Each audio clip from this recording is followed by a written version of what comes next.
The Taliban, who have so far failed to persuade anybody around the world, have appealed to the governments to legitimize their administration.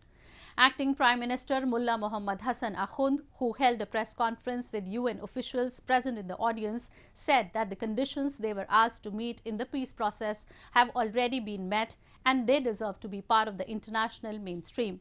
However, the Taliban claims do not seem to align with what is transpiring at the ground, as not only the ordinary Afghans are reeling under a collapsing economy, but the women who have remained the center of discussion during the entire political debate are finding both their sustenance and civil rights under an everyday expanding crackdown.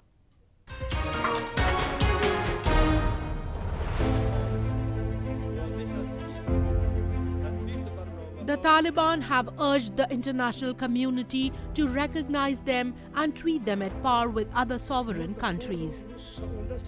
Mullah Mohammad Hasan Akhund, the acting Prime Minister, and other Taliban administration officials also appealed for a loosening of restrictions on money into the country, blaming freezing of funds the primary reason behind an impending economic collapse.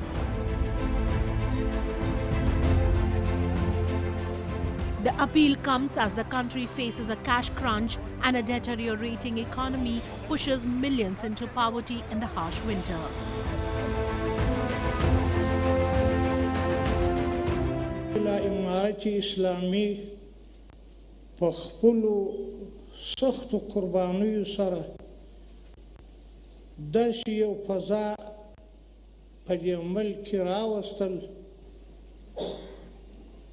چې امن راغلی د بې امنیتۍ پر ځای د خلکو کورونه ناموسونه عیال مال ټول محفوظ ول فساد ورک شو خیانت ورک شو اختطاف ورک شو. The international community has already ramped up humanitarian aid designed to address urgent needs and largely bypass official channels. And this appeal follows the Taliban's demand of playing an active role in the distribution of the international aid promised by the United Nations and the US.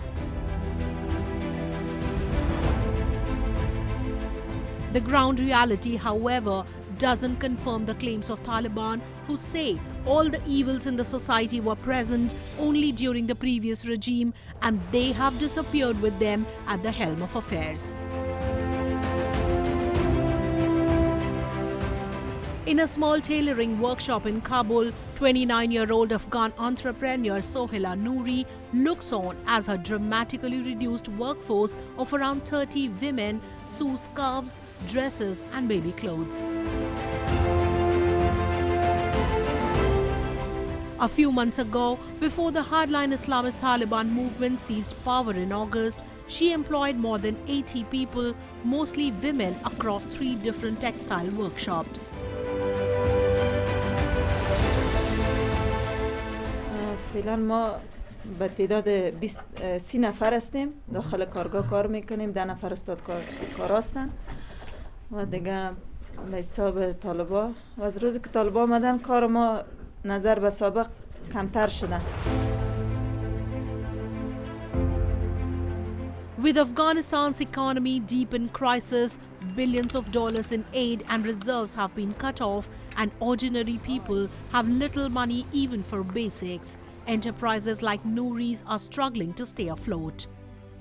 Making matters worse, the Taliban will only allow women to work subject to their interpretation of Islamic law, prompting some to leave jobs out of fear of punishment by a group that severely restricted their freedom the last time it ruled.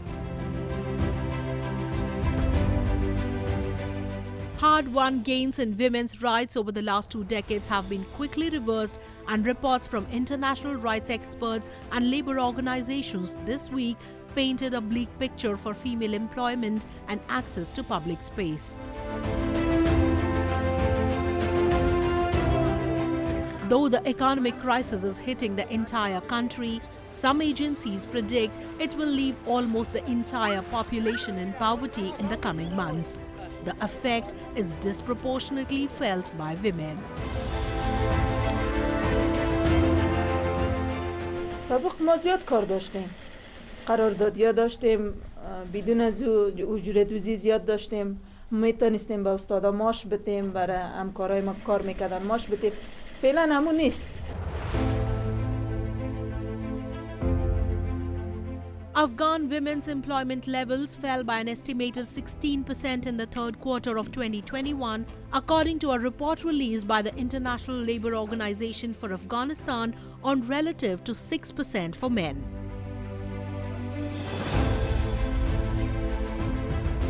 According to the Labour Organization, women's employment was expected to be 21% lower than it was before the Taliban takeover by mid-2022 if current conditions continued.